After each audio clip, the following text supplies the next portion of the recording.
राधा स्वामी जी।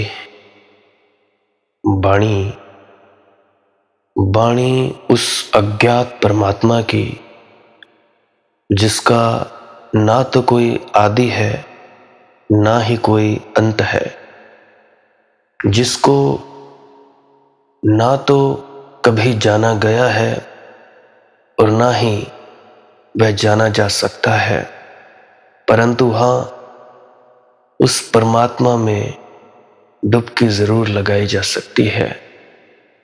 तो उस अज्ञात परमात्मा की वाणी जो परे से भी परे है, जो तुम्हारे खंडों ब्रह्मांडों, इन जो तुम्हारी धारणाओं, हर किसी से परे है।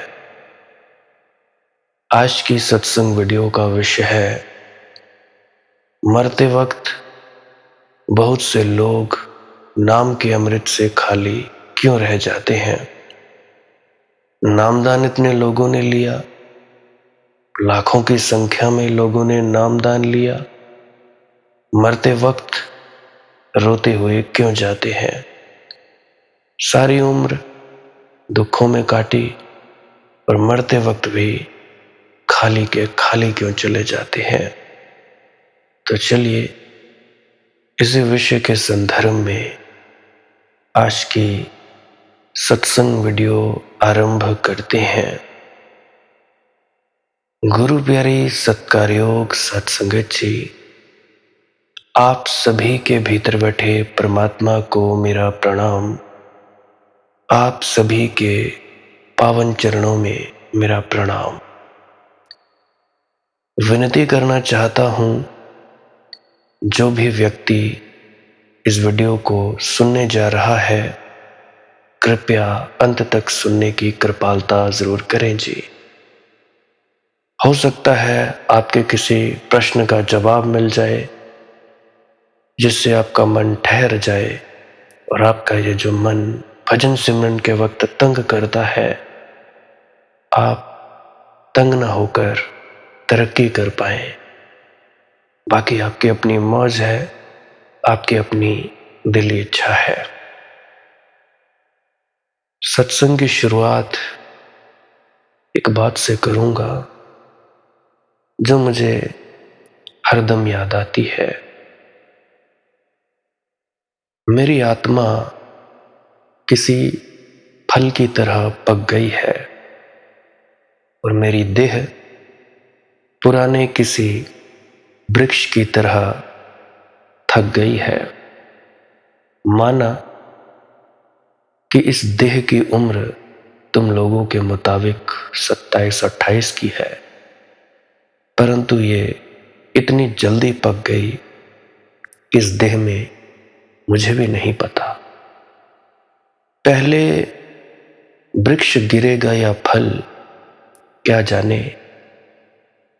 फल गिरने का दोनों के पास है, आसपास मेरे अंतिम आनंदों का महारस है और मैं एक घना उजाला हुआ जा रहा हूं।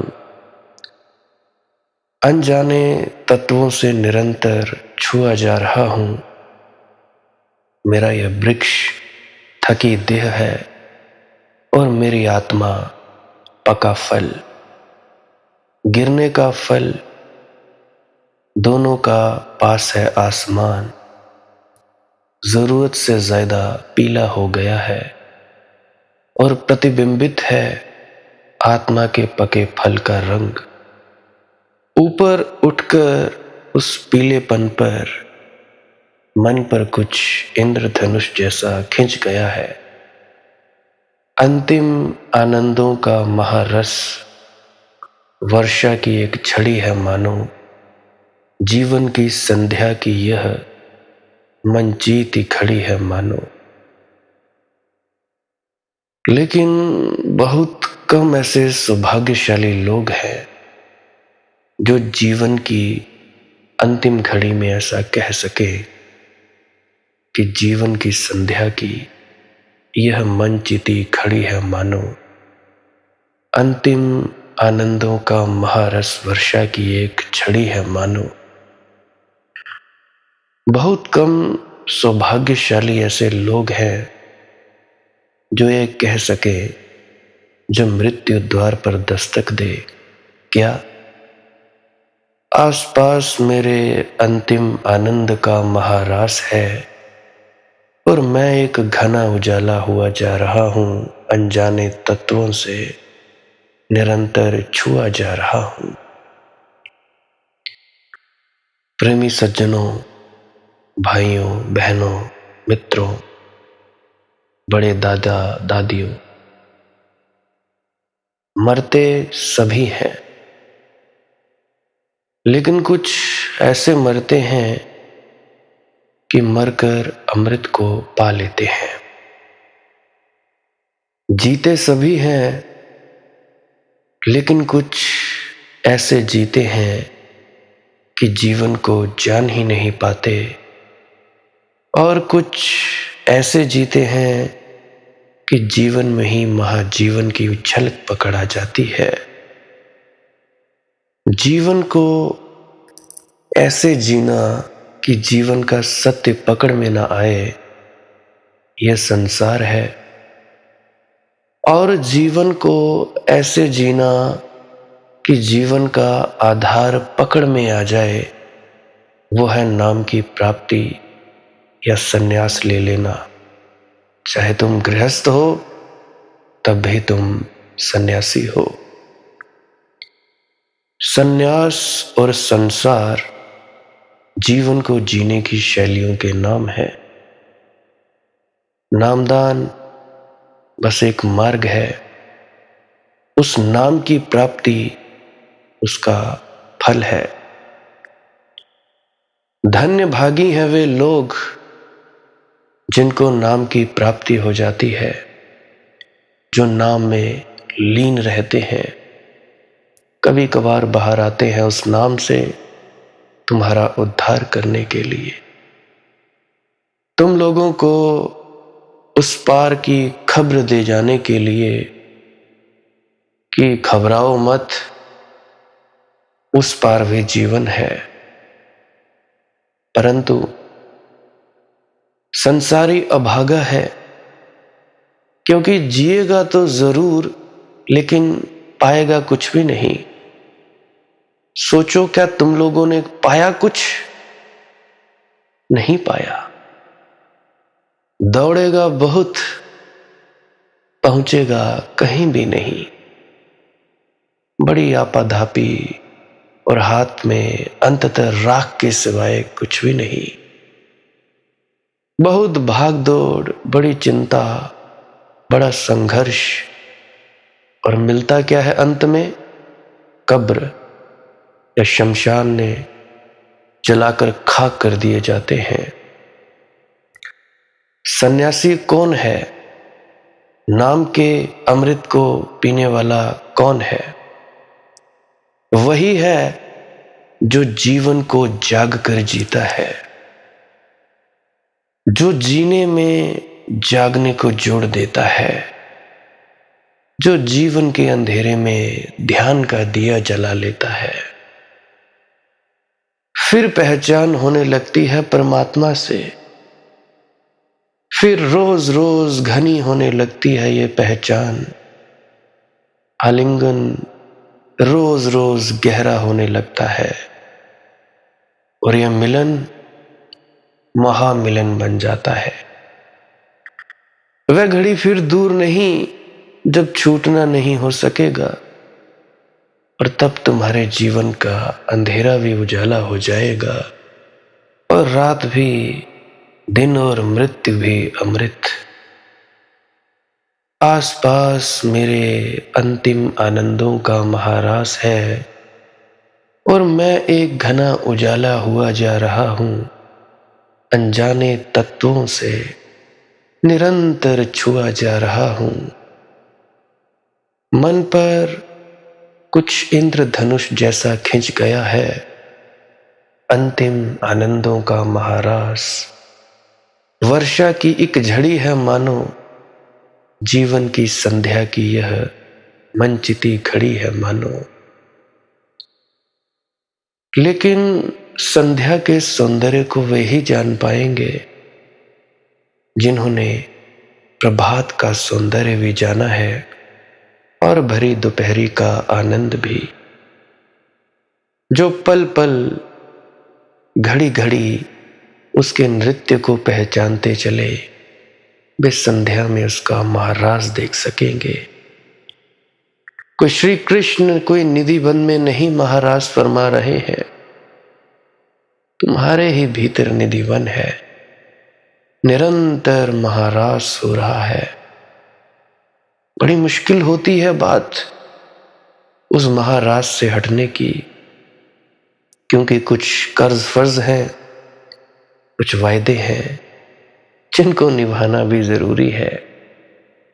नहीं तो दुनिया भगोड़ा कहेगी और दुनिया में मिसाल कैसे कायम होगी। तो संध्या में उसका महाराज देख सकेंगे वे लोग जो खड़ी खड़ी उसके नृत्य को पहचानते चले। लेकिन जिन्होंने पूरा दिन ही सोए सोए बिता दिया, संध्या भी उनकी व्यर्थ हो जाएगी।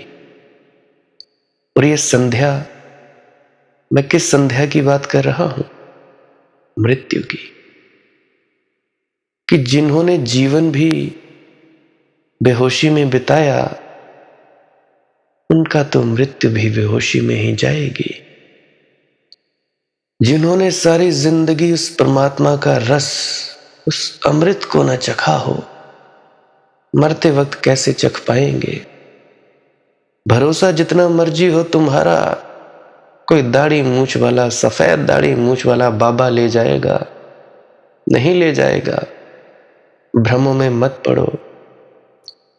अब जब मैं तुम लोगों को ये बातें कहता हूं, बड़ा दुख होता है तुम लोगों को कि ये हमें क्यों बोलता है। शिकायत करते हो तुम लोग इस मनदीप की देह से कि भाई तू ऐसा मत बोला कर, हमें बड़ा दुख होता है। जरा तुम लोग ये भी तो सोचो, क्या मैंने इसको भी बख्शा कि जिसको तुम मनदीप के नाम से जानते हो? क्या इसको भी बख्शा? जिस कसौटी में तुम सब कसे जा रहे हो, उसमें इसको भी कसा। इसको भी कहां छोड़ा? इसको भी पूरी तरह से तोल दिया। पुरानी वीडियोस देखोगे, बहुत से लोग जानते हैं कि भाई अगर ये दूसरों की कमी निकालकर उसको ठीक करने की बात कहता है, तो इसने खुद की कमियां भी निकाली, खुद के बारे में भी बताया। मनदीप कोई दूध का धुला नहीं कि बचपन से ही अब तक पवित्र रहा, पावन रहा।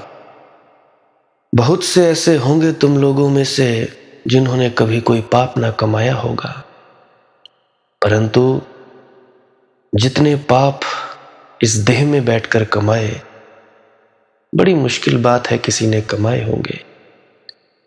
लाखों गुनाह किए तेरी रहमत के दम पर, खुदा अगर तू ना होता तो हम कहां के कहां जाते। लाखों गुनाह किए तेरी रहमत के दम पर। तो भाई बोलना हो तो उस परमात्मा को बोलना जो तुम्हें ठीक करना चाहता है। परंतु अगर तुम लोग सोए ही रहना चाहते हो, मोह माया की मीठी नींद, तो कौन रोकता है तुम लोगों को? सोए रहो। पहले भी सो रहे थे, अब तुम्हें बुरा लगता है, फिर सो जाओ। क्या पता अगले जन्म में हो या ना हो, ऐसा कोई व्यक्ति आए या ना आए। हो सकता है कोई ना कोई मिटा दिया जाए वाणी को, फेर बदल कर दिया जाए। कहते हो तुम लोग जन्मों जन्म लगेंगे,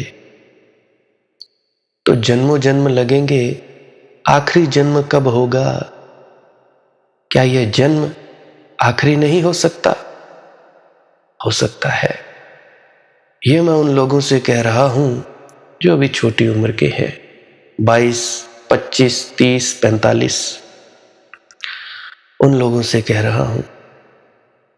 बाकी जो बूढ़े हैं, निराश ना हो, कोई बात नहीं। इस देह की उम्र छोटी ही है अभी। बूढ़े होते होते तक तुम लोग 30-35 तक पहुंच जाओगे। अगले जन्म में तब तुम्हें देखा जाएगा। तब तुम मेरी बातों को बड़े प्यार से, बड़े अच्छे से समझ पाओगे कि ये बूढ़ा व्यक्ति कह क्या रहा है। भविष्य की बात कह रहा हूं। आने वाले वक्त में जितने भी तुम लोग बूढ़े हो, जाओगे कहां? जिससे प्रेम है उसके पास ही तो जाओगे। तो फिक्र मत करना, आखिरी दम तक पूरा जोर लगा देना अपने आप को इन विकारों से हटाने का। जोर कैसे लगाना है? कुछ नहीं करना, चुपचाप बैठ जाओ, लेट जाओ। ना कुछ करना है, ना कहीं जाना है, ना कहीं पहुंचना है। कुछ नहीं चाहिए, कुछ नहीं चाहिए में ध्यान में उतरोगे तो तुम्हें वही मिल जाएगा जो सच में जो था, है और रहेगा, जो सदा से था, जिसका ना कोई आदि ना अंत। तो भाई फिक्र करने की कोई जरूरत नहीं। परंतु फिर भी ये जन्म आखिरी जन्म क्यों नहीं? क्यों तुम लोग सोचते हो कि 4 जन्म हो, या अनंत जन्मों की यात्रा हो, या बात जन्मों जन्मों में बनेगी? क्यों ये जन्म आखिरी क्यों नहीं? क्यों नहीं हो सकता? तो दौड़ को छोड़कर कुछ देर 5 मिनट 10 मिनट नहीं बैठ सकते क्या? इतना भी वक्त नहीं अपने लिए? अपनी याद में बैठो, पूछो यार, कौन हो तुम? कौन हूं मैं हूं कौन? कहां से आया हूं? क्यों आया हूं इस धरती पर? और कहां मुझे चले जाना है? क्या बात है जो मैं इधर हूं? क्या जरूरत है मुझे यहां आने की? पहले मैं क्या था, अब क्या हूं, आगे क्या हो जाऊंगा? सोचते नहीं।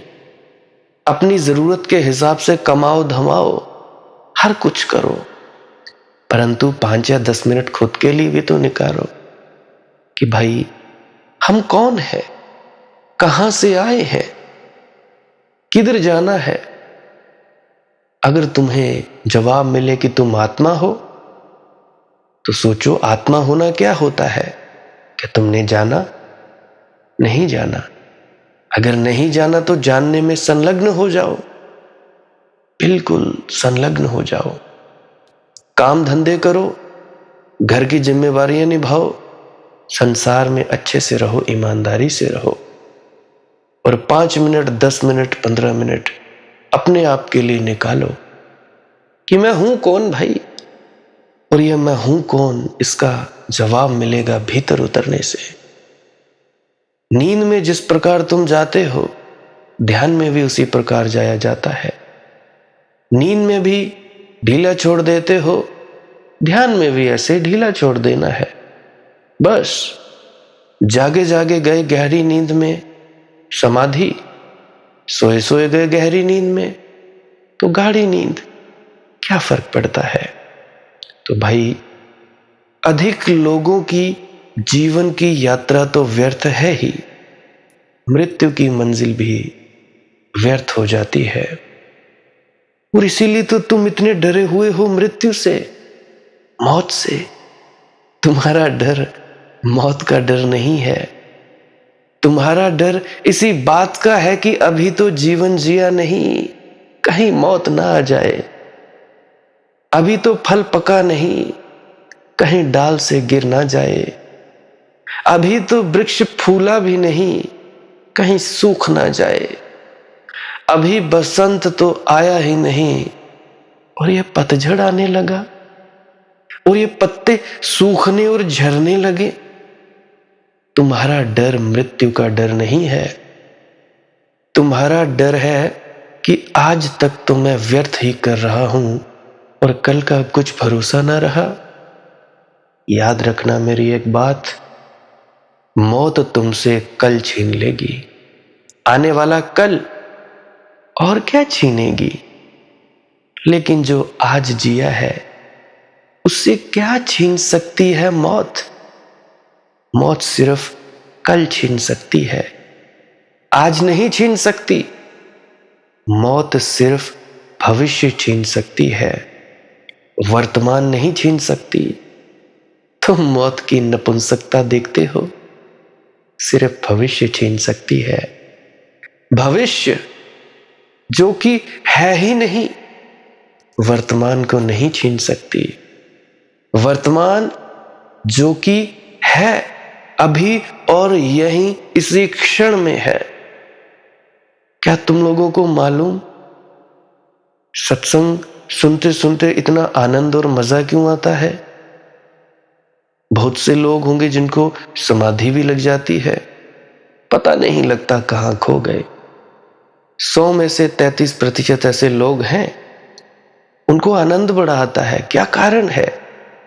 वर्तमान में आ जाते हो। जो वाणी उस नाद से लिपट कर आती है तुम्हारे कानों में, बिल्कुल मन शांत कर देती है। तुम्हारे अंदर बदलाव होने लगता है। तुम समझो चाहे ना समझो, बदलाव अवश्य आता है।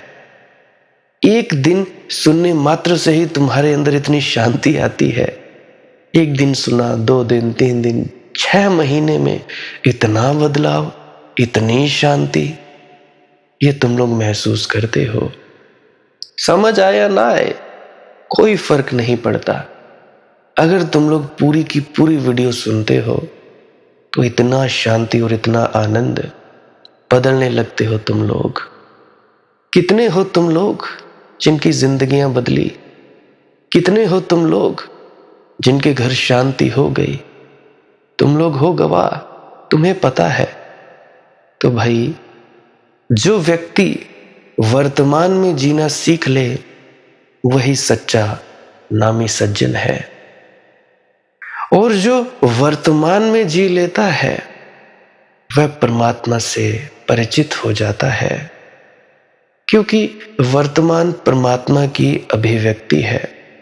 अनंत अनंत रूपों में वह एक ही प्रकट हो रहा है। वही पक्षियों के गीत में, वही रात के सन्नाटे में, वही झरनों के संगीत में, उसी की टंकार है वीणा में, वही बादलों की गड़गड़ाहट में। लेकिन कौन होगा परिचित उससे, उस अमृत से? जो वर्तमान के क्षण में जागरूक होगा। ये नाम का जाप तुम्हें जागरूक होने के लिए दिया गया था, ताकि तुम एकाग्र कर पाओ, अपने मन के विचारों को देख पाओ, पकड़ पाओ इस अनहद नाद की आवाज को, और इतने होश में आ जाओ, चेतनावान हो जाओ, अपने आत्मज्ञान को उपलब्ध हो जाओ। आत्मज्ञान हो गया, सोहम की दशा हो गई। सोहम की दशा के बाद पूरा ब्रह्मांड, जो तू है सो मैं हूं, उसके बाद पूरे ब्रह्मांड का ज्ञान कि यह ब्रह्म क्या है, यह पूरा परमात्मा क्या है। जान तो नहीं पाओगे, डूब लोगे। तो भाई, जो वर्तमान के क्षण में जागरूक होगा, केवल वही परिचित होगा उस परम तत्व से। हम तो सोए हैं, हम तो ऐसे सोए हैं कि अतीत के सपने देखते हैं। जो बीत गया उसे दोहराते हैं, जुगाली करते हैं उसकी, जैसे गाय भैंस करती है। बैठे हैं, जुगाली कर रहे हैं, और या फिर भविष्य की कल्पनाएं करते हैं। जो नहीं है उसमें हमारा बड़ा रस है। अतीत भी नहीं है और भविष्य भी नहीं है, और जो है उसकी तरफ पीठ किए बैठे हैं। हम जैसा बुद्धिमान खोजना बहुत मुश्किल है। अब देखो, तुम में से बहुत से बच्चे होंगे, बच्चे क्या बूढ़े भी होंगे, किसी न किसी का कोई महिला मित्र या पुरुष मित्र रहा होगा, तो पुराने अतीत से जुड़े रहेंगे। वो अच्छा था, वो बुरा था, या बुरा था, बुरी थी, अच्छी थी। अब जो है उसके साथ नहीं जुड़ेंगे। शादी हो गई, शर्म फिर भी नहीं, अक्ल फिर भी नहीं। 22-22 साल के बच्चे हो गए, अक्ल और शर्म और हया अब भी नहीं। अतीत से जुड़े हो और उससे भविष्य की कल्पना करते हो। कैसा बुद्धिमान व्यक्ति है। आज का आदमी इतना हम जैसा बुद्धिमान आदमी खोजना बड़ा मुश्किल है भाई। मैं तो ठहरा मूर्ख, दीवारों से टक्करें मारता हूं। सिर फोड़ते फोड़ते सिर फूट जाएगा, पर दीवार नहीं फूटती। दीवार तो गुस्सा होती है, क्यों कहा जी, काहे के लिए कहा। है तो ये क्षण, ये जो अभी का क्षण है, महाक्षण है, क्योंकि इसी क्षण में शाश्वत का द्वार खुलता है। जो इस क्षण में झांकता है वह नास्तिक नहीं रह जाता। इस क्षण में झांकते ही परमात्मा की छवि इतने रूपों में टूट पड़ती है, सभी दिशाओं से, इतने आयामों से झड़ी लग जाती है, धुआंधार झड़ी लग जाती है। फिर कैसे तुम रीते रह जाओगे, फिर कैसे तुम अनछुए रह जाओगे, फिर कैसे तुम बिना भीगे रह जाओगे। आंखें ही नहीं भीगेंगी, तुम्हारी आत्मा भी भीग जाएगी। आनंद तुम्हारे पोर पोर में समा जाएगा। और परमात्मा, याद रहे, मंदिरों, मस्जिदों, गुरुद्वारों, गिरजाघरों, सत्संग सेंटरों, डेरों में नहीं छिपा हुआ बैठा है। परमात्मा प्रकट है, निर्वस्त्र है, चारों तरफ मौजूद है। झांको तो तुम्हारे भीतर मौजूद है, और ऐसे दौड़ते रहो सत्संग सेंटर, डेरे, काबा, काशी, कैलाश, तुम्हारी मर्जी। लोग सस्ता पाना चाहते हैं कि चले तीर्थ यात्रा को, चले हज यात्रा को।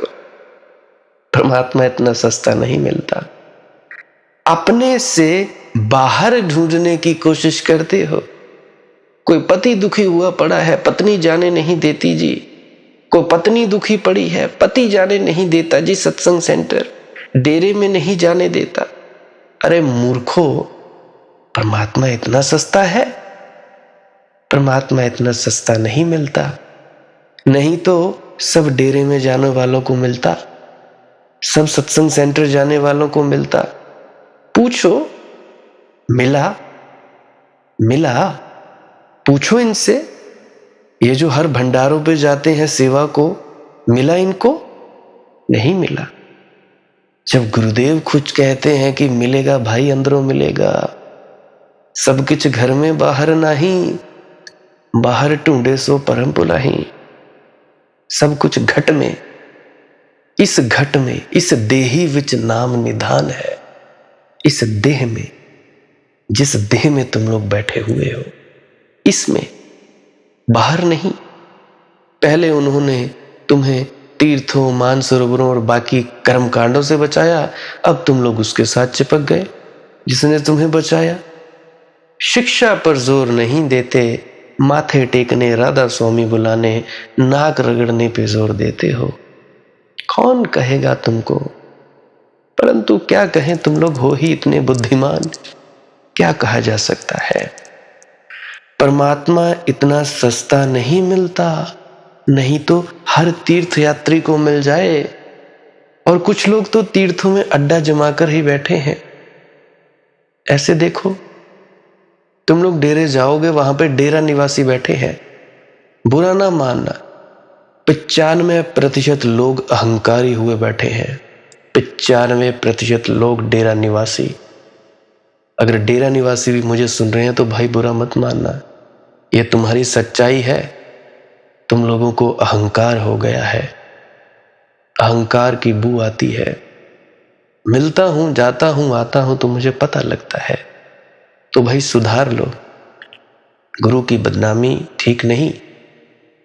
कितने लोग हैं सोचते हैं वहां पे जाएंगे, सेवा करेंगे, फलाना ठिकाना करेंगे। कितने पहुंचे भाई तुम लोग? कितने? कोई मुझे बताए भी। और जब मैं बोलता हूं, शर्म तो नहीं आती होगी कि हम फिर भी गुरु का हुक्म मानकर चले। कभी तुम लोगों ने काशी जाकर देखा? भीखा, जिनकी मैं वाणी बहुत दिनों से ले रहा हूं, कुछ मैंने वीडियोस पुरानी भी डाली, उनको छोड़कर तो सबसे पहले काशी गए थे। किस आशा में? इस आशा में कि शायद काशी में मिल जाएगा। भटके बहुत, द्वार खटखटाए बहुत, अंततः खाली लौटे। कहा लौटकर कि शास्त्र को जानने वाले बहुत हैं, वाणियों को तोतों की तरह रटने वाले बहुत हैं, लेकिन सत्य को जानने वाला कोई भी नहीं। काशी के लोग तो नाराज होंगे, काशी पुण्य नगरी, और कोई कह दे कि सत्य को जानने वाला कोई नहीं। और ये भीखा, ये छोकरा, इसको जैसे सत्य पता हो। काशी के महापंडितों को खली होगी ये बात, जैसे मेरी बात तुम लोगों के हृदय को चीर डालती है। लेकिन भाई भीखा भी क्या करे, जैसा है वैसा ना कहे तो क्या करे। उसने कहा, देखा बहुत शास्त्र ज्ञान, बड़े शब्दों के धनी, वैयाकरण के ज्ञान जानकार, वेदों के पंडित, जिन्हें वेद कंठस्थ, ब्रह्म सूत्र कंठस्थ, गीता कंठस्थ, जिनकी भाषा में बड़ा माधुर्य, जिनके तर्क जाल बड़े सुगढ़, बड़े गणित की कसौटी पर कसे हुए, जिनसे विवाद मुश्किल, जो किसी का भी मुंह बंद कर दे, जो बड़े शास्त्रार्थी, लेकिन सत्य जिनके पास नहीं, सत्य का अनुभव जिनके पास नहीं। लौट आए काशी से, खाली हाथ लौट आए, और मिला सत्य, जरूर मिला। जिसकी तलाश है उसे मिलेगा। याद रखना मेरी एक बात, मैं नहीं कहता डेरों में मत जाओ, मंदिर मस्जिद गुरुद्वारा गिरजाओं में मत जाओ, मैं नहीं कहता, हर जगह जाओ, पर मकसद क्या है, उस मकसद को साफ करने के लिए जाओ कि वहां पे मन को ठोकर लगती रहे। ये ना सोचना कि वहां पे ही परमात्मा बैठा है, तुम्हारे अंदर नहीं। अगर कोई व्यक्ति महापुरुष है, अगर एक नूर से पूरा जगत उपजा है, तो तुम क्यों नहीं भाई? कोई बड़ा और कोई छोटा क्यों भाई? कोई ऊंचा और कोई नीचा क्यों भाई? सोचा करो यार, क्या तुम लोगों की बुद्धियां काम नहीं करती? सत्य मिला जरूर भीखा जी को, जिसकी तलाश है उसे मिलेगा, जो प्यासा है उसे मिलेगा। प्यास के लिए, प्यासे के लिए सरोवर निश्चित है। प्यास बनाई परमात्मा ने, उसके भी पहले सरोवर बनाया। भूख दी, उसके पहले भोजन। सोचो, बच्चा पैदा भी नहीं होता, मां के स्तन में दूध आ जाता है। भूख बाद में, भोजन की तैयारी पहले। कितनी अचरज की सृष्टि है परमात्मा की। तलाश दी, उसके पहले मंजिल। ये जगत एक अराजकता नहीं है। This world is not fulfilled with a lot of chaos। ये जगत एक बड़ा सुसंगत, संगीतबद्ध, लयबद्ध, अनुशासित अस्तित्व है। यहां प्रत्येक घटना जो घट रही है यूं ही नहीं, अनायास ही नहीं, श्रृंखला है एक, सुसंगति की व्यवस्था है एक। भीतर छिपे हाथ हैं कोई जो सब संभालते हैं। इतना विराट अस्तित्व दुर्घटना नहीं हो सकता। वैज्ञानिक कहते हैं ये सिर्फ एक दुर्घटना है। ऐसा कहकर वैज्ञानिक यही बताते हैं कि विज्ञान भी एक नया अंधविश्वास हो गया है। इस विराट अस्तित्व को दुर्घटना कहते हो? रोज सुबह सूरज उगाता है, रोज सांझ सूरज डूब जाता है, इतने चांद तारे, ये सब व्यवस्था से चल रहा है भाई। इतनी व्यवस्था, इतनी संगति अकारण नहीं हो सकती। तो बनाओ ये मानव का ढांचा। सोचो, लीवर बना के बताओ, फेफड़े बना के बताओ, इतने छोटे कॉम्पैक्ट साइज में, छोटे साइज का फेफड़ा बना के बताओ तो बनेगा? आज तक बना? जिस भोजन को तुम लोग खाते हो, पेट में जाता है, पच जाता है, जूस जाते हैं, digestive juices, liver juice secrete करता है, छोटी आंत में जाता है, बड़ी आंत में। यही भोजन आंख में जाता है तो देखने के काम आता है, खून बनता है जो। यही खून कान में जाता है तो सुनने के काम आता है, नाक में जाता है तो खून वो सूंघने के काम आता है। ये व्यवस्था, तुम सो भी जाओ तब भी पचता रहता है भोजन, सांस चलती रहती है, हृदय धड़कता रहता है। व्यवस्था तो देखो मालिक की, अकारण नहीं हो सकती। इसके पीछे महाकारण होना ही चाहिए।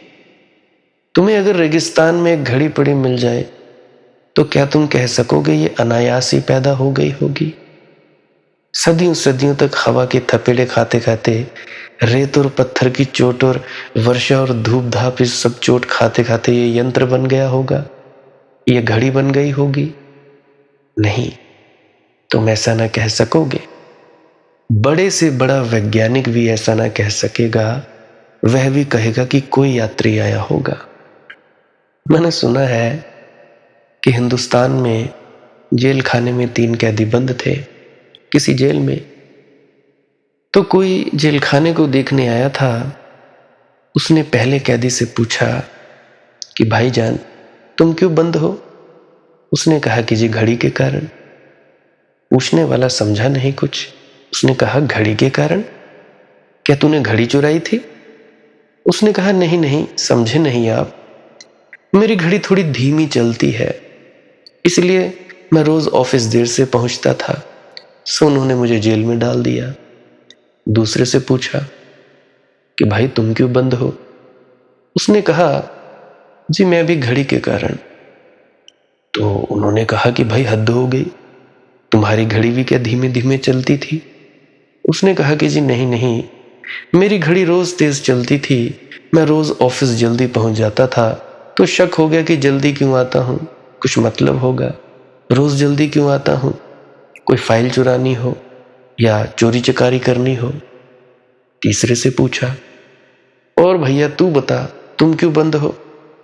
उसने कहा कि जी मैं भी घड़ी के कारण। उस आदमी ने कहा हद हो गई भाई, घड़ी ही घड़ी के कारण लोग बंद हैं, तुम्हारी घड़ी को क्या हो गया था भाई?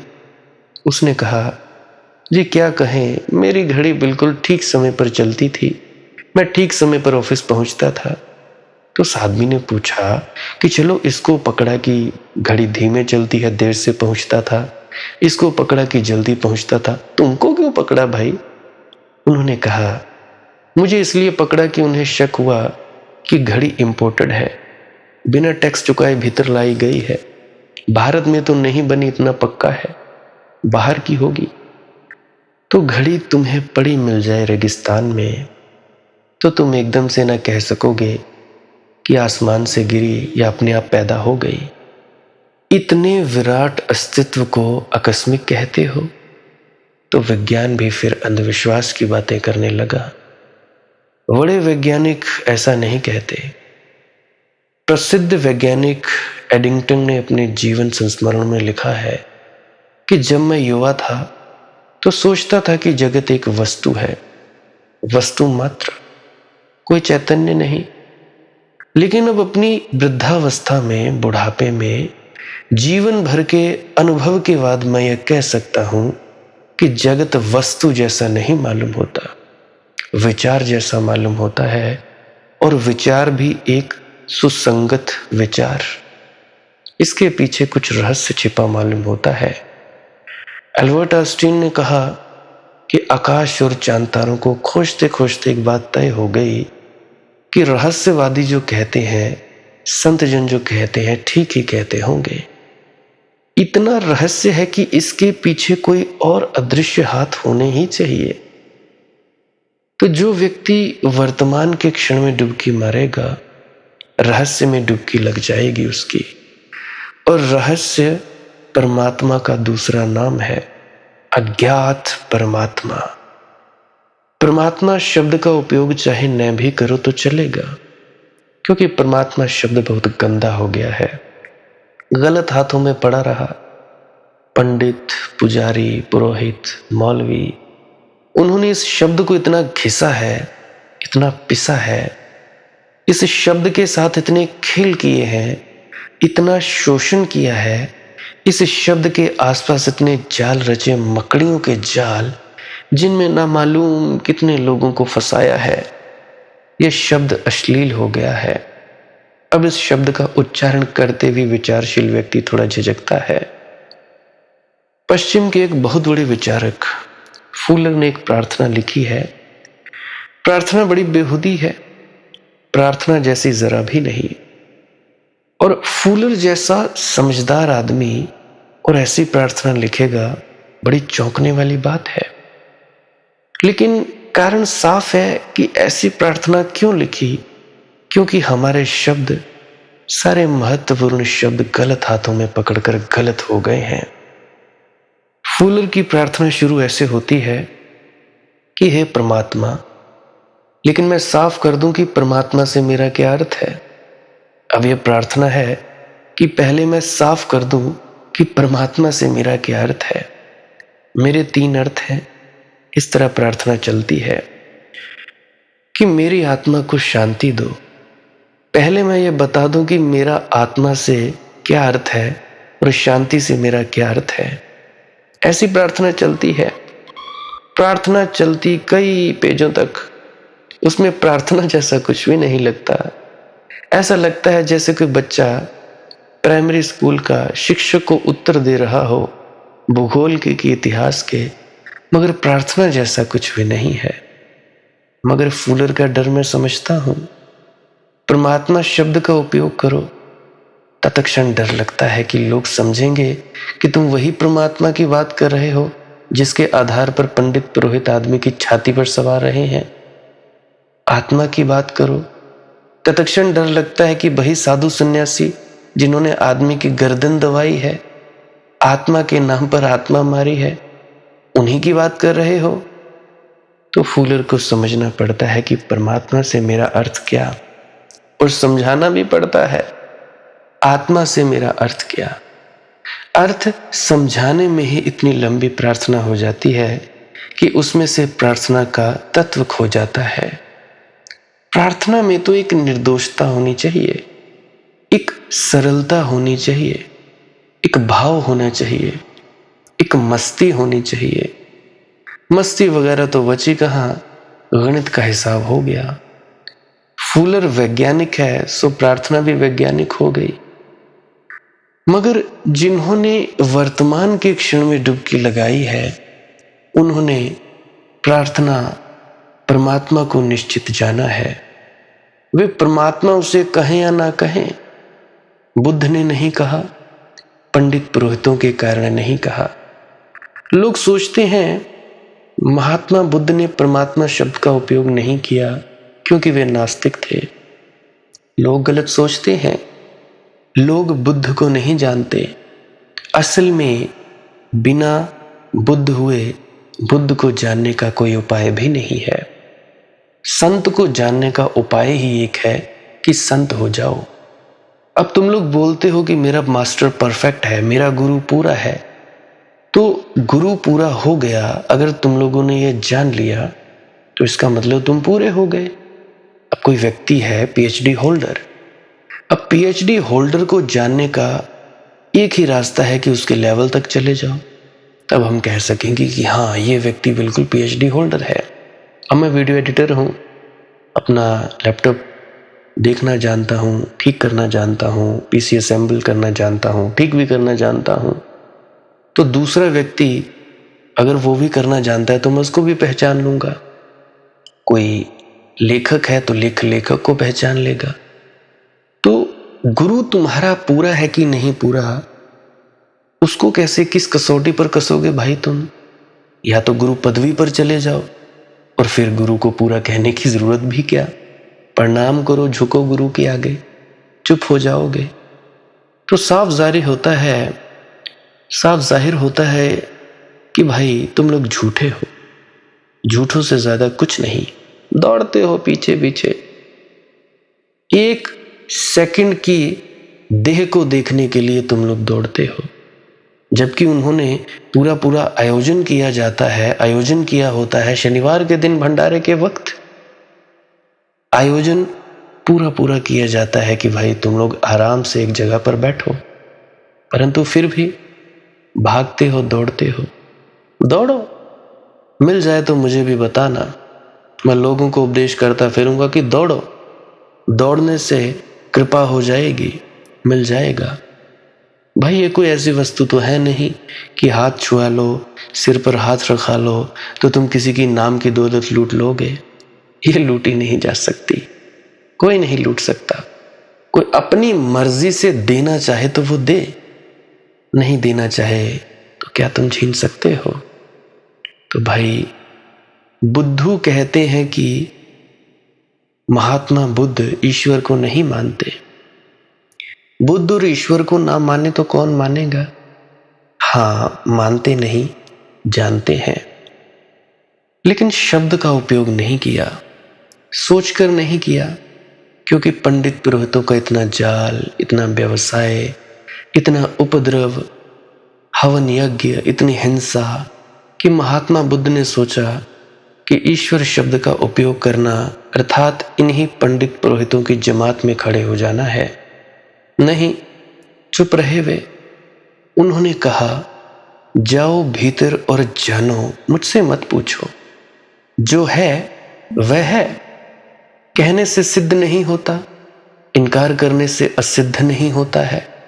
जो है वो है, मानो तो हो नहीं जाता, नहीं मानो तो मिट नहीं जाता। जागो और देखो, सोए सोए मत पूछो। आंख खोलो और देखो, सूरज है तो दिखाई पड़ेगा ना, रोशनी है तो दिखाई पड़ेगी, इंद्रधनुष निकला है तो दिखाई पड़ेगा ना, नहीं है तो मेरे कहने से क्या होगा? महात्मा बुद्ध के पास मोलुंगपुत नाम का एक दार्शनिक आया। उसने कहा, ईश्वर है? बुद्ध ने कहा, सच में ही तू जानना चाहता है या यूं ही एक बौद्धिक खुजलाहट? जैसा कि मैं तुम लोगों को पूछता हूं कि मन की खुजली मिटा रहे हो या सच में जानना चाहते हो? तो मोलुंगपुत को चोट लगी। उसने कहा, सच में ही जानना चाहता हूं जी। ये भी आपने क्या बात कही? हजारों मील से यात्रा करके कोई बौद्धिक खुजलाहट के लिए आता है? तो फिर बुद्ध ने कहा, तो फिर दांव पर लगाने की तैयारी है कुछ? मोलुंगपुत्र को और चोट लगी।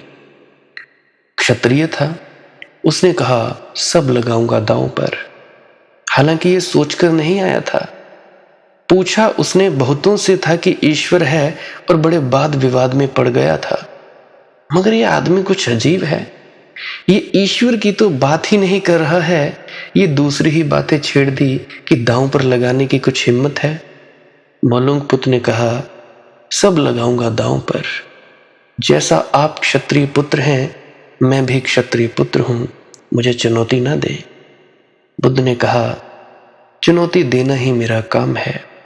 तो फिर तू इतना कर, 2 साल चुप मेरे पास बैठ, 2 साल बोलना ही मत, कोई प्रश्न इत्यादि नहीं, कोई जिज्ञासा वगैरह नहीं।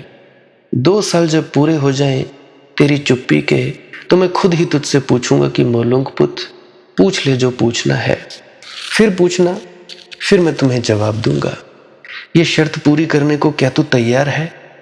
मोलुंगपुत थोड़ा तो डरा, क्योंकि क्षत्रिय जान दे दे ये तो आसान, मगर 2 साल चुप बैठा रहे। याद रखना, कई बार जान दे देना बड़ा आसान होता है, छोटी छोटी चीजें असली कठिनाई की हो जाती हैं। जान देना हो तो क्षण में मामला निपट जाता है। कूद गए पानी में कि पहाड़ी से, गोली मार ली खुद को कि चले गए समुद्र में एक दफा हिम्मत करके, पी लिया कोई जहर, ये क्षण में हो जाता है। इतने तेज जहर हैं कि 3 सेकंड में आदमी मर जाए। बस जीभ पर रखा कि गए, एक क्षण की हिम्मत चाहिए। लेकिन 2 साल चुप बैठे रहने, बिना जिज्ञासा के, बिना प्रश्न, बोलना ही नहीं, शब्द का उपयोग ही नहीं करना, ये जरा लंबी बात थी, मगर फंस गया था। कह चुका था कि सब लगा दूंगा, तो अब मुकर नहीं सकता था, भाग नहीं सकता था। स्वीकार कर लिया, 2 साल बुद्ध के पास चुप बैठा रहा। जैसे ही राजी हुआ, वैसे ही दूसरे वृक्ष के नीचे बैठा हुआ एक भिक्षु जोर से हंसने लगा। मोलुंगपुत ने पूछा, आप क्यों हंसते हैं? उसने कहा, मैं इसलिए हंसता हूं कि तू भी फंसा, ऐसे ही मैं फंसा था। मैं भी ऐसा ही प्रश्न पूछने आया था कि ईश्वर है, और इन सज्जन ने कहा कि 2 साल चुप। 2 साल चुप रहा, फिर पूछने को कुछ बचा ही नहीं। तो तुझे पूछना हो तो अभी पूछ ले, देख तुझे चेतावनी देता हूं, पूछना हो तो अभी पूछ ले, 2 साल बाद नहीं पूछ सकेगा। बुद्ध ने कहा, मैं अपने वायदे पर तय रहूंगा, पूछेगा तो जवाब दूंगा। अपनी तरफ से भी पूछ लूंगा तुझसे कि बोल पूछना है। तू ही ना पूछे, तू ही मुकर जाए अपने प्रश्न से, तो मैं उत्तर किसको दूंगा। 2 साल बीते पर बुद्ध नहीं भूले। 2 साल बीतने पर बुद्ध ने कहा कि मोलुंगपुत, अब खड़ा हो जा, पूछ ले। मोलुंगपुत हंसने लगा। उसने कहा कि महात्मा बुद्ध, उस भिक्षु ने ठीक ही कहा था। 2 साल चुप रहते रहते चुप्पी में ऐसी गहराई आई, चुप रहते रहते ऐसा बोध जमा, चुप रहते रहते ऐसा ध्यान मुगा, चुप रहते रहते विचार धीरे धीरे खो गए, दूर दूर की आवाज मालूम होने लगे, फिर सुनाए ही नहीं पड़ने थे, फिर वर्तमान में डुबकी लग गई, और जो जाना बस आपके चरण धन्यवाद में छूना चाहता हूं। उत्तर मिल गया है, प्रश्न पूछना नहीं है। परम ज्ञानियों ने ऐसे उत्तर दिए हैं। प्रश्न नहीं पूछे गए, उत्तर मिल गया है।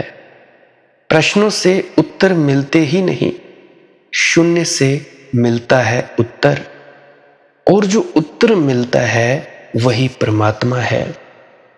और तब तुम्हें चारों तरफ वही एक दिखाई पड़ता है।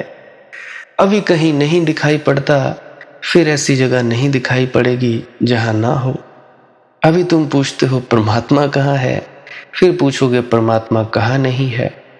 तुमने सुना होगा कि गुरु नानक देव जी महाराज जब यात्रा करते हुए मक्का पहुंचे तो पैर करके मक्का की तरफ सो गए। निश्चित पंडित पुरोहित नाराज हुए, मक्का के ठेकेदार नाराज हुए। खबर मिली उनको तो भागे आए और कहा कि देखने से साधु पुरुष मालूम होते हो, शर्म नहीं आती कि काबा के पवित्र पत्थर की तरफ पैर करके सो रहे हो। तो पता है बाबा नानक ने क्या कहा? बाबा नानक ने कहा कि भाई मेरी भी मुश्किल है, तुम अच्छे आ गए, थोड़ी मेरी सहायता करो, मेरे पैर उस तरफ कर दो जिस तरफ परमात्मा न हो। कहाँ करोगे ये पैर? कहानी तो और आगे जाती है, मगर मैं मानता हूं कहानी यहीं पूरी हो गई, असली बात यहीं पूरी हो गई। बाकी तो जुड़ी हुई बात है, प्रीतिकर है बाकी बात। कहानी तो और आगे जाती है कि पंडित पुजारियों ने क्रोध में गुरु नानक के पैर पकड़कर दूसरी दिशाओं में मोड़े, लेकिन जिन दिशाओं में पैर मुड़े उसी दिशा में काबा का पत्थर मुड़ गया। ये तो प्रतीक है, मैं इसको ऐतिहासिक घटना नहीं मानता। काबा के पत्थर इतनी आसानी से नहीं मुड़ते, और काबा का पत्थर अकेला नहीं मुड़ सकता, उसके साथ पूरी काबा की बस्ती को मुड़ना पड़ेगा। काबा की बस्ती अकेली नहीं है, उसके साथ पूरा अरब मुड़ेगा। अरब अकेला नहीं है, उसके साथ पूरी दुनिया को मुड़ना पड़ेगा। दुनिया अकेली नहीं है, सब चांद तारे और भी न जाने क्या क्या ग्रह नक्षत्र, बहुत झंझट हो जाएगी। यहां चीजें जुड़ी हैं भाई, यहां एक का हटना सबका अस्त व्यस्त होना हो जाएगा। ये जो तुम लोग मुझे कहते हो ये प्रार्थना कर दो, वो कर दो, ये हो जाए वो हो जाए, अरे भाई कैसे कर दूं? तुम लोग जरा सोचो, एक भी इवेंट में पल पल में जरा सी दखल अंदाजी हुई, पूरा का पूरा भविष्य बदल जाएगा। परमात्मा के बनाए गए खेल में बिघन डालने वाला मैं कौन होता हूं? मैं कोई नहीं होता। हाँ, बाकी परमात्मा जाने उसकी वो जाने। प्रार्थना मैं करूं, वो माने तो वो माने, परंतु अगर बुनियादी चीजों पर मैं प्रार्थना कर डालूं तो उससे उसकी जो नियम कानून है उसमें अस्त व्यस्त होना बिल्कुल संभव है। अस्त व्यस्त हो जाती है यह सृष्टि। करने को क्या नहीं हो सकता, हर कुछ हो सकता है। परंतु जब तुम भी उस तल पे पहुंचोगे जिस तल पर गुरु नानक देव जी जैसे महात्मा पहुंचे थे, अगर तुम भी पहुंचोगे तो तुम भी यही कहोगे, जो मांगू ठाकुर अपने तो सोई सोई देवे, कि जो भी मांगू वो दे देता है। तो भाई बात आगे कह रहा हूं मैं कि इतना उपद्रव गुरु नानक देव जी भी पसंद नहीं करेंगे, तो ये कहानी पीछे जोड़ दी गई। मगर कहानी फिर भी महत्वपूर्ण है। जितना जोड़ा गया वह भी महत्वपूर्ण है, वह भी इशारा है। वह भी ये कह रहा है कि जिस तरफ पैर करोगे उसी तरफ काबा का पत्थर है। मोड़ने की जरूरत नहीं है, क्योंकि हर पत्थर काबा का पत्थर है। अगर काबा का पत्थर पवित्र है तो ऐसा कोई पत्थर नहीं है जो पवित्र ना हो। ना समझ है वे जो काबा को जाते हैं चूमने। जिनमें समझदारी है वे अपने घर के सामने जो मील का पत्थर लगा है उसको चूम लेंगे, 7 चक्कर लगाकर घर वापस लौट आएंगे। हो गई पूरी यात्रा काबा की। जिस पत्थर को चूमोगे उसी को पाओगे। जीसस ने कहा है, तोड़ो हर पत्थर को और मुझे पाओगे, उठाओ पत्थर को और मुझे छिपा पाओगे। वही है, उसके अतिरिक्त और कोई भी नहीं है। परमात्मा हर जगह है, ढूंढो तो जानो। जानने का एक ही उपाय, सब कुछ करना छोड़कर बस अपने आप में आ जाओ। सब कुछ करना छोड़ने का मेरा मतलब है कि अगर आधे घंटे के लिए भी हर कुछ करना छोड़ दोगे तो अपने आप में आते जाओगे। अपने आप में आने की यात्रा में अग्रसर हो पाओगे। बाकी के दिन काम करो, 24 घंटे हैं, 8 घंटे काम करो, 10 घंटे करो, आधा घंटा निकाल लो, धीरे धीरे बढ़ाते चले जाओ। कुछ हैं कहते हैं मन टिकता नहीं जी। तो मेरी प्रार्थना है कृपया पुरानी वीडियोस को अवश्य सुना करें। कोई आ जाता है पहले दिन, किसी को 5 दिन हुए, दाग देता है ऐसे प्रश्न जैसे मैंने उन प्रश्नों के जवाब दिए ही नहीं। तो मेरी आपके चरणों में हाथ जोड़कर प्रार्थना है कि पुरानी वीडियोस को भी अवश्य सुना करें। अगर कोई ऐसा प्रश्न है जो अध्यात्म से संबंधित है, तुम भीतर की यात्रा कर रहे हो, गहरे रूहानियत की चढ़ाई कर रहे हो, उसमें कोई अड़चन आती है तो वो अवश्य पूछो। परंतु उसके अलावा बाकी जो चीज़ें हैं, संसारिक की ध्यान में नहीं बैठा जाता, मन बहुत तंग करता है या संसारिक लोग तंग करते हैं, संसार में कैसे रहा जाए, घर में कलह क्लेश है या घर में सुख शांति नहीं है, तो इन सभी चीज़ों के प्रश्नों के उत्तर मैंने पुरानी वीडियोस में दे दिए हैं। कम से कम 100 वीडियो सुन के आओ, फिर पूछो मेरे से प्रश्न, अगर ये प्रश्न है। परंतु अगर बुनियादी प्रश्न है, अंदर रूहानी तरक्की में कोई बाधा आ गई है, भीतर की यात्रा करते हो, फिर मुझसे पूछो, तब तो है मज़ा। बाकी कुछ है ऐसे टाइम पास करने के लिए फ़ोन कर लेते हैं, कोई मतलब ही नहीं, औरों का भी वक्त बर्बाद करते हो। जितना वक्त तुम 5 मिनट 10 मिनट बात करते हो, उतने वक्त में किसी प्यासे की प्यास बुझाई जा सकती है। देखो भाई, सभी से इतनी ही प्रार्थना है कि वक्त की बहुत ज़्यादा कमी होती है। मुझे भी घर के काम करने होते हैं, आप लोगों की ही तरह हूँ, क्योंकि मैं कोई भगोड़ा तो हूँ नहीं कि भाई बैठा सिंहासन पर और अपने काम करवाता जाऊँ। मैं अपने काम करने खुद जानता हूँ और कर सकता हूँ। हाँ, जब तक मेरा शरीर चलता है कर ही सकता हूँ। कोई बूढ़ा तो हो नहीं गया कि मेरी बूढ़ी हड्डियाँ हैं, जवान हूँ, जवान शरीर है, तो क्यों नहीं काम करेगा।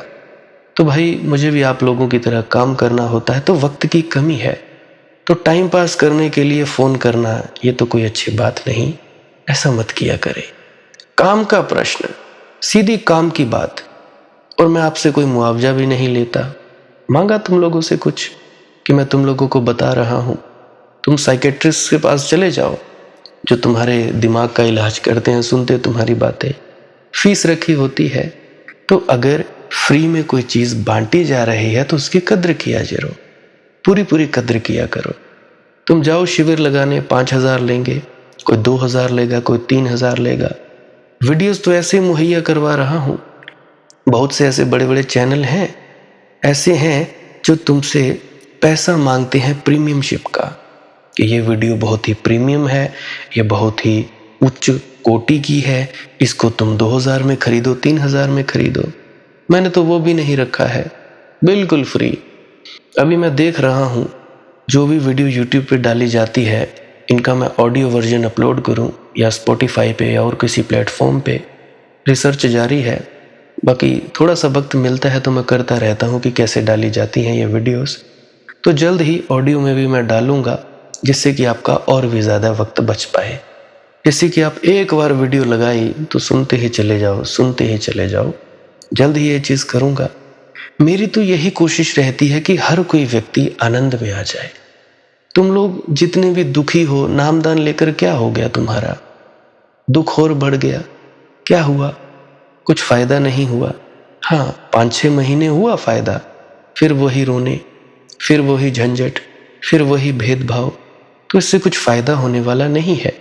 तो अगर इन सत्संगों से आपको फायदा मिलता है तो कृपया पुरानी वीडियोस भी सुना करें, जिनको शेयर करना हो कर दिया करें, ऐसी भी कोई बात नहीं। बाकी आपकी अपनी मौज है, कोई बाधा तो है नहीं। तो ध्यान में डूबा करें।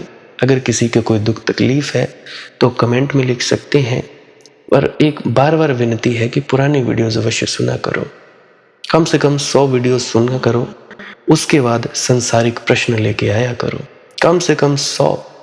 हाँ, अगर आध्यात्मिकता में कोई अड़चन है, अंदर जो तुम भीतर जाते हो वहाँ पे कोई अड़चन आती है, फिर मैं उपलब्ध हूँ। फिर तुम मैसेज करो, कॉल करो, जैसे तुम्हारी मर्जी वो करो। इससे फायदा ही होगा, क्योंकि जितना तुम लोग मुझे सुनोगे, इन प्रवचनों को सुनोगे, उतना ही ज़्यादा वो नाद जो शब्दों में लिपट कर आती है वो तुम्हारे अंदर बदलाव करती जाएगी। 6 महीने सुनो, जब मर्जी सुनो। बाकी देखो कब तक मालिक क्या करवाता है। आज के लिए बस इतना ही। ध्यान में डूबा करो, भजन सिमरन किया करो, कुछ ना करने के लिए अवश्य बैठा करो। भजन सिमरन क्या है? भजन और सिमरन 2 अंग हैं। सिमरन है कुछ शब्दों का जाप करना जो आपको आपके सद्गुरु द्वारा बताए जाते हैं। कोई भी जाप हो सकता है, कोई भी शब्द हो सकते हैं। करना क्या है?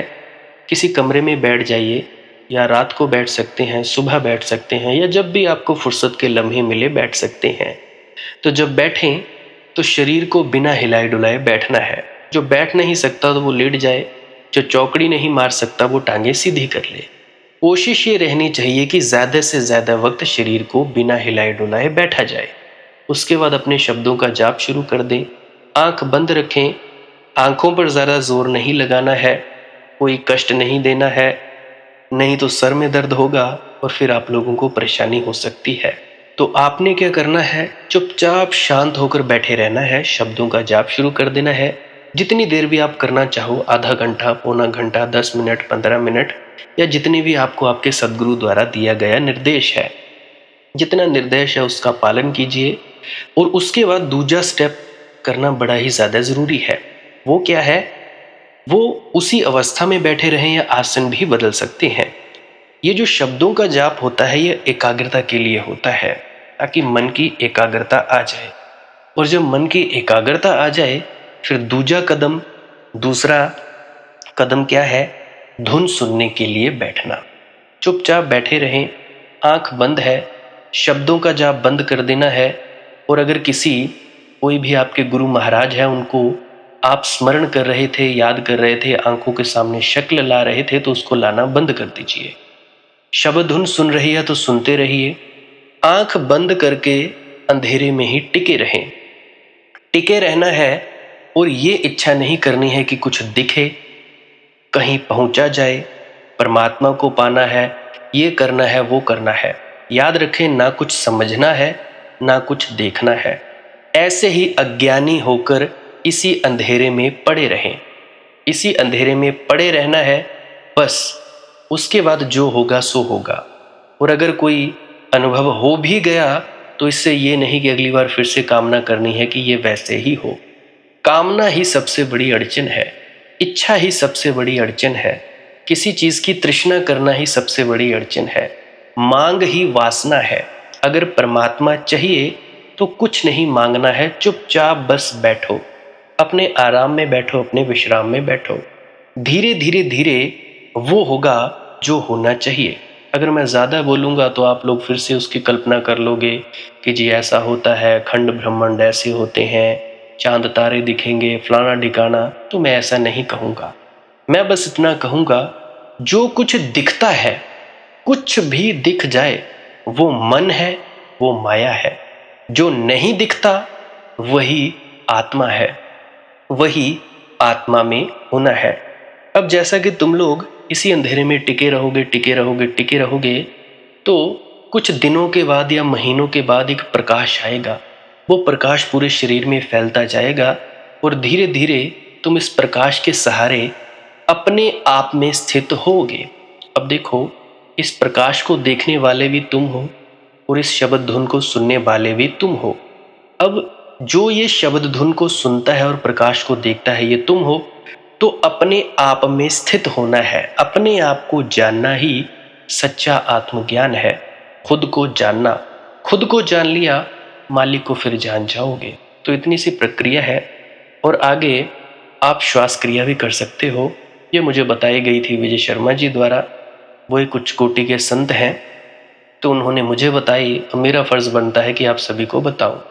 वैसे तो मैं रोज रोज बताता हूं, फिर भी आज फिर से बता रहा हूं। श्वास क्रिया क्या है? नाक से सांस लेना है, मुंह से छोड़ना है।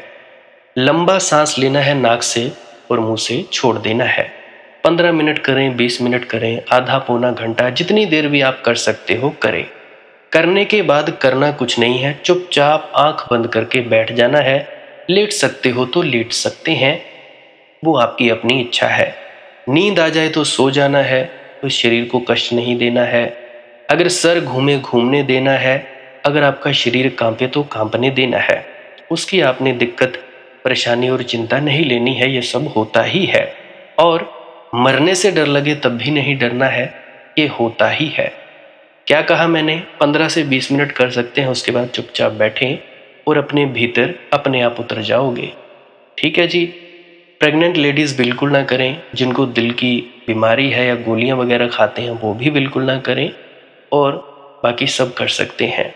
जिनको नींद नहीं आती वो अवश्य करें, और जिनको थोड़ा डिप्रेशन रहता है वो भी अवश्य करें, और जिनके बच्चे थोड़े पढ़ाई में कमज़ोर हैं वो भी ज़रूर करें। बाकी आपकी मौज है, करना हो करिए, नहीं तो आपकी अपनी अपनी इच्छा है। और ध्यान दें, जब सिमरन करें तो उसके बाद सीधा भजन पे बैठें, और जब ये श्वास क्रिया करें तो इसके बाद सीधा भजन के लिए बैठें। अलग अलग प्रक्रियाएं हैं। एकाग्रता के लिए है श्वास क्रिया और एकाग्रता के लिए ही है भजन सिमरन। सिमरन भी एकाग्रता के लिए और श्वास क्रिया भी एकाग्रता के लिए। ठीक है, मिक्स नहीं करना है, अलग अलग करिए। अगर श्वास क्रिया करी तो उसके बाद सीधा धुन सुनने पर बैठें। अगर सिमरन के शब्दों का जाप किया उसके बाद फिर से धुन सुनने पर बैठें। बाकी आपकी अपनी मौज है, जो आपको रुचे वो कर सकते हो। अगर धुन सुनने लगे तो धुन सुनने पर ही डायरेक्ट बैठा जाए, परंतु श्वास क्रिया मत छोड़ना, क्योंकि श्वास क्रिया करने से शारीरिक, मानसिक और आध्यात्मिक लाभ मिलता है। तो बाकी आप कीजिए, आपकी मौज है। और कोई प्रश्न है तो कमेंट सेक्शन में पूछ सकते हैं, या इंस्टाग्राम, टेलीग्राम, फेसबुक पे सर्च करें मालिक की मौत सत्संग, तो वहाँ पे पूछ सकते हैं। प्रश्न पूछने से पहले एक विनती, आप लोग पुरानी सत्संग वीडियोस को अवश्य सुनिए। क्या पता आपके प्रश्नों के जवाब मिल जाएं और आप अपने भीतर ध्यान में उतर जाएं। बाकी आपकी अपनी मौज है। लाइक कर सकते हैं इस वीडियो को अगर आपको कुछ सीखने को मिला है, और कमेंट सेक्शन में राधा स्वामी ज़रूर लिखें। सब्सक्राइब कर सकते हैं इस चैनल को अगर रोज़ रोज़ नए नए सत्संग सुनना चाहते हैं। और बाकी आप सत्संग लगा के छोड़ दीजिए, और बस छोड़ दीजिए। सुनते सुनते आप ध्यान में प्रवेश करेंगे या तो आप जी सो जाएंगे, तो आपकी मौज है। बाकी आप लोग अगर शेयर करना चाहो अपने मित्रों तक तो कर सकते हैं, नहीं तो मालिक की मौज है, कोई चक्कर नहीं है। आप मुझे इतने अंत तक सुनते हो, इतने अंत तक सुनने के लिए आपका बहुत बहुत शुक्रिया, बहुत बहुत धन्यवाद। और मुबारक हो आप लोगों ने जो आनंद प्राप्त किया। अब मैं अपने गुरु महाराज को प्रणाम करता हूँ। आप सभी के भीतर बैठे परमात्मा को भी प्रणाम करता हूँ। मेरा प्रणाम स्वीकार करें। राधा स्वामी जी।